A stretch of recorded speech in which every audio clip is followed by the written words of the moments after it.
اعوذ باللہ من الشیطان الرجیم بسم اللہ الرحمن الرحیم الف لام را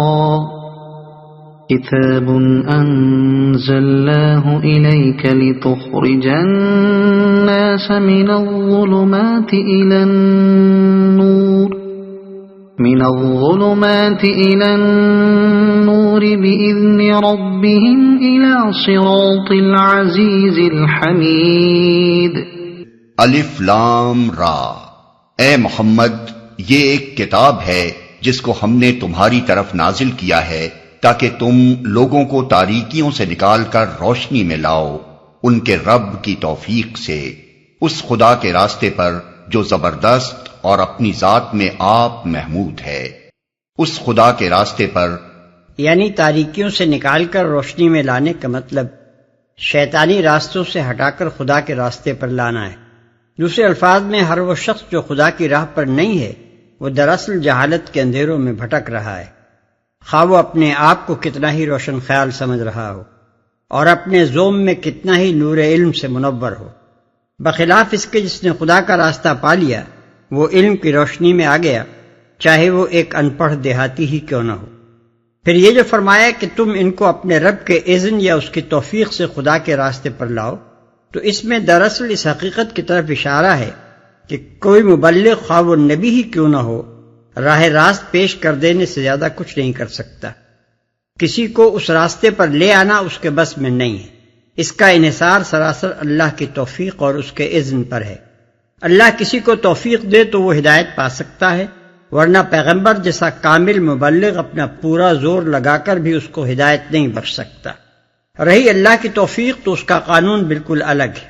جسے قرآن میں مختلف مقامات پر وضاحت کے ساتھ بیان کر دیا گیا ہے. اس سے صاف معلوم ہوتا ہے کہ خدا کی طرف سے ہدایت کی توفیق اسی کو ملتی ہے جو خود ہدایت کا طالب ہو،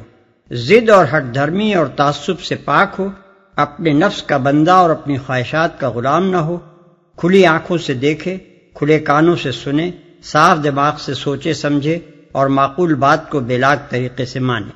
اور اپنی ذات میں آپ محمود ہے. حمید کا لفظ اگرچہ محمود ہی کا ہم معنی ہے، مگر دونوں لفظوں میں ایک لطیف فرق ہے. محمود کسی شخص کو اسی وقت کہیں گے جبکہ اس کی تعریف کی گئی ہو یا کی جاتی ہو، مگر حمید آپ سے حمد کا مستحق ہے، خواہ کوئی اس کی حمد کرے یا نہ کرے. اس لفظ کا پورا مفہوم ستودہ صفات، سزاوار حمد اور مستحق تعریف جیسے الفاظ سے ادا نہیں ہو سکتا. اسی لیے ہم نے اس کا ترجمہ اپنی ذات میں آپ محمود کیا ہے. اللہ الذی لہ ما فی السماوات وما فی الارض وویل للکافرین من عذاب شدید الذین یستحبون الحیاة الدنیا علی الآخرة ویصدون عن سبیل اللہ ویبغونها عوجا اولئک فی ضلال بعید. اور زمین اور آسمانوں کی ساری موجودات کا مالک ہے، اور سخت تباہ کن سزا ہے قبول حق سے انکار کرنے والوں کے لیے جو دنیا کی زندگی کو آخرت پر ترجیح دیتے ہیں، جو اللہ کے راستے سے لوگوں کو روک رہے ہیں اور چاہتے ہیں کہ یہ راستہ ان کی خواہشات کے مطابق ٹیڑھا ہو جائے. یہ لوگ گمراہی میں بہت دور نکل گئے ہیں، دنیا کی زندگی کو آخرت پر ترجیح دیتے ہیں. یا بالفاظ دیگر جنہیں ساری فکر بس دنیا کی ہے، آخرت کی پرواہ نہیں ہے، جو دنیا کے فائدوں اور لذتوں اور آسائشوں کی خاطر آخرت کا نقصان تو مول لے سکتے ہیں، مگر آخرت کی کامیابیوں اور خوشحالیوں کے لیے دنیا کا کوئی نقصان، کوئی تکلیف اور کوئی خطرہ بلکہ کسی لذت سے محرومی تک برداشت نہیں کر سکتے. جنہوں نے دنیا اور آخرت دونوں کا موازنہ کر کے ٹھنڈے دل سے دنیا کو پسند کر لیا ہے اور آخرت کے بارے میں فیصلہ کر چکے ہیں کہ جہاں جہاں اس کا مفاد دنیا کے مفاد سے ٹکرائے گا وہاں اسے قربان کرتے چلے جائیں گے. یہ راستہ ان کی خواہشات کے مطابق ٹیڑھا ہو جائے. یعنی وہ اللہ کی مرضی کے تابع ہو کر نہیں رہنا چاہتے، بلکہ یہ چاہتے ہیں کہ اللہ کا دین ان کی مرضی کا تابع ہو کر رہے، ان کے ہر خیال، ہر نظریے اور ہر وہم و گمان کو اپنے عقائد میں داخل کرے، اور کسی ایسے عقیدے کو اپنے نظام فکر میں نہ رہنے دے جو ان کی کھوپڑی میں نہ سماتا ہو، ان کی ہر رسم، ہر عادت اور ہر خصلت کو سند جواز دے، اور کسی ایسے طریقے کی پیروی کا ان سے مطالبہ نہ کرے جو انہیں پسند نہ ہو۔ وہ ان کا ہاتھ بندھا غلام ہو کہ جدھر جدھر یہ اپنے شیطان نفس کے اتباع میں مڑے ادھر وہ بھی مڑ جائے، اور کہیں نہ تو وہ انہیں ٹوکے اور نہ کسی مقام پر انہیں اپنے راستے کی طرف موڑنے کی کوشش کرے۔ وہ اللہ کی بات صرف اسی صورت میں مان سکتے ہیں جبکہ وہ اس طرح کا دین ان کے لیے بھیجے۔ وما أرسلنا من رسول إلا بلسان قومه ليبين لهم فيضل الله من يشاء ويهدي من يشاء وهو العزيز الحكيم۔ ہم نے اپنا پیغام دینے کے لیے جب کبھی کوئی رسول بھیجا ہے اس نے اپنی قوم ہی کی زبان میں پیغام دیا ہے تاکہ وہ انہیں اچھی طرح کھول کر بات سمجھائے۔ پھر اللہ جسے چاہتا ہے بھٹکا دیتا ہے اور جسے چاہتا ہے ہدایت بخشتا ہے، وہ بالادست اور حکیم ہے۔ اس نے اپنی قوم ہی کی زبان میں پیغام دیا ہے تاکہ وہ انہیں اچھی طرح کھول کر بات سمجھائے۔ اس کے دو مطلب ہیں، ایک یہ کہ اللہ تعالیٰ نے جو نبی جس قوم میں بھیجا اس پر اسی قوم کی زبان میں اپنا کلام نازل کیا تاکہ وہ قوم اسے اچھی طرح سمجھے اور اسے یہ عذر پیش کرنے کا موقع نہ مل سکے کہ آپ کی بھیجی ہوئی تعلیم تو ہماری سمجھ ہی میں نہ آتی تھی، پھر ہم اس پر ایمان کیسے لاتے۔ دوسرا مطلب یہ ہے کہ اللہ تعالیٰ نے محض معجزہ دکھانے کی خاطر کبھی یہ نہیں کیا کہ رسول تو بھیجے عرب میں اور وہ کلام سنائے چینی یا جاپانی زبان میں۔ اس طرح کے کرشمے دکھانے اور لوگوں کی عجائب پسندی کو آسودہ کرنے کی بنسبت اللہ تعالیٰ کی نگاہ میں تعلیم و تلقین اور تفہیم و تبیین کی اہمیت زیادہ رہی ہے، جس کے لیے ضروری تھا کہ ایک قوم کو اسی زبان میں پیغام پہنچایا جائے جسے وہ سمجھتی ہو۔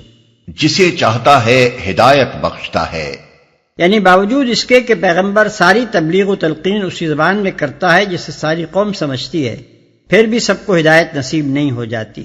کیونکہ کسی کلام کے محض عام فہم ہونے سے یہ لازم نہیں آ جاتا کہ سب سننے والے اسے مان جائیں۔ ہدایت اور ضلالت کا سرشتہ بہرحال اللہ کے ہاتھ میں ہے، وہی جسے چاہتا ہے اپنے اس کلام کے ذریعے سے ہدایت عطا کرتا ہے اور جس کے لیے چاہتا ہے اسی کلام کو الٹی گمراہی کا سبب بنا دیتا ہے۔ وہ بالادست اور حکیم ہے۔ یعنی لوگوں کا بطور خود ہدایت پا لینا یا بھٹک جانا تو اس بنا پر ممکن نہیں ہے کہ وہ کاملاً خود مختار نہیں ہیں بلکہ اللہ کی بالادستی سے مغلوب ہیں، لیکن اللہ اپنی اس بالادستی کو اندھا دھند استعمال نہیں کرتا کہ یوں ہی بغیر کسی معقول وجہ کے جسے چاہے ہدایت بخش دے اور جسے چاہے خواہ بھٹکا دے۔ وہ بالادست ہونے کے ساتھ حکیم و دانا بھی ہے، اس کے ہاتھ سے جس کو ہدایت ملتی ہے معقول وجوہ سے ملتی ہے، اور جس کو راہ راست سے محروم کر کے بھٹکنے کے لیے چھوڑ دیا جاتا ہے وہ خود اپنی ضلالت پسندی کی وجہ سے اس سلوک کا مستحق ہوتا ہے۔ وَلَقَدْ أَرْسَلْنَا مُوسَى بِآيَاتِنَا أَنْ أَخْرِجْ قَوْمَكَ مِنَ الظُّلُمَاتِ إِلَى النُّورِ وَذَكِّرْهُمْ بِأَيَّامِ اللَّهِ إِنَّ فِي ذَلِكَ لَآيَاتٍ لِكُلِّ صَبَّارٍ شَكُورٍ۔ ہم اس سے پہلے موسیٰ کو بھی اپنی نشانیوں کے ساتھ بھیج چکے ہیں، اسے بھی ہم نے حکم دیا تھا کہ اپنی قوم کو تاریکیوں سے نکال کر روشنی میں لا اور انہیں تاریخ الہی کے سبق آموز واقعات سنا کر نصیحت کر۔ ان واقعات میں بڑی نشانیاں ہیں ہر اس شخص کے لیے جو صبر اور شکر کرنے والا ہو۔ تاریخ الہی ایام کا لفظ عربی زبان میں اصطلاحاً یادگار تاریخی واقعات کے لیے بولا جاتا ہے۔ ایام اللہ سے مراد تاریخ انسانی کے وہ اہم ابواب ہیں جن میں اللہ تعالیٰ نے گزشتہ زمانے کی قوموں اور بڑی بڑی شخصیتوں کو ان کے اعمال کے لحاظ سے جزا یا سزا دی ہے۔ ان واقعات میں بڑی نشانیاں ہیں۔ یعنی ان تاریخی واقعات میں ایسی نشانیاں موجود ہیں جن سے ایک آدمی توحید خداوندی کے برحق ہونے کا ثبوت بھی پا سکتا ہے اور اس حقیقت کی بھی بے شمار شہادتیں فراہم کر سکتا ہے کہ مکافات کا قانون ایک عالمگیر قانون ہے اور وہ سراسر حق اور باطل کے علمی و اخلاقی امتیاز پر قائم ہے، اور اس کے تقاضے پورے کرنے کے لیے ایک دوسرا عالم یعنی عالم آخرت ناگزیر ہے۔ نیز ان واقعات میں وہ نشانیاں بھی موجود ہیں جن سے ایک آدمی باطل عقائد و نظریات پر زندگی کی عمارت اٹھانے کے برے نتائج معلوم کر سکتا ہے اور ان سے عبرت حاصل کر سکتا ہے۔ جو صبر اور شکر کرنے والا ہو، یعنی یہ نشانیاں تو اپنی جگہ موجود ہیں، مگر ان سے فائدہ اٹھانا صرف انہی لوگوں کا کام ہے جو اللہ کی آزمائشوں سے صبر اور پامردی کے ساتھ گزرنے والے اور اللہ کی نعمتوں کو ٹھیک ٹھیک محسوس کر کے ان کا صحیح شکریہ ادا کرنے والے ہوں۔ چھچورے اور کمظرف اور احسان ناشناس لوگ اگر ان نشانیوں کا ادراک کر بھی لیں تو ان کی یہ اخلاقی کمزوریاں انہیں اس ادراک سے فائدہ اٹھانے نہیں دیتی۔ وَإِذْ قَالَ مُوسَى لِقَوْمِهِ اذْكُرُوا نِعْمَةَ اللَّهِ عَلَيْكُمْ إِذْ أَنْجَاكُمْ مِنْ آلِ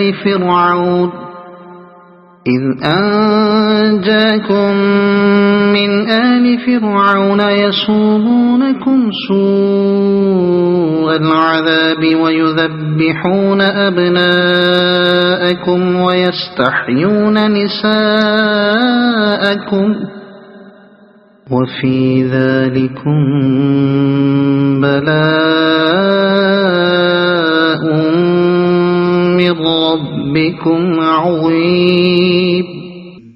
یاد کرو جب موسیٰ نے اپنی قوم سے کہا، اللہ کے اس احسان کو یاد رکھو جو اس نے تم پر کیا ہے۔